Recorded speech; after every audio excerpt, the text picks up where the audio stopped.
А полгода назад можно было к нам обратиться и вообще с решением? А, ну, можно не говорить ничего, да? Вы себя дома делаете, вы обращаетесь к своим соседям? Конечно, по-человечески.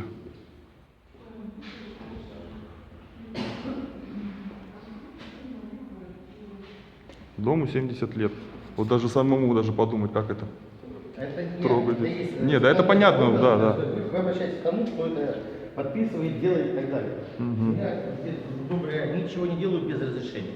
Так, а на каком основании здесь сейчас, вот, например, в каком качестве лица вы находитесь? В смысле? Ну, вы купили и арендовали. А можно было документ посмотреть? Вот у меня паспорт, я прописан в этом доме, у меня есть. А у вас есть документ? Уже документы на перепланировку, пожалуйста. Перепланировку уже? Уже сделано. Вот у меня паспорт. На, только посмотрите. Ну это я вижу, прописка. Мира 15, квартира 20. Ну вот видите, вам за вчера батареи это помогали делать. Мне ничего не помогали. Нет? Я бы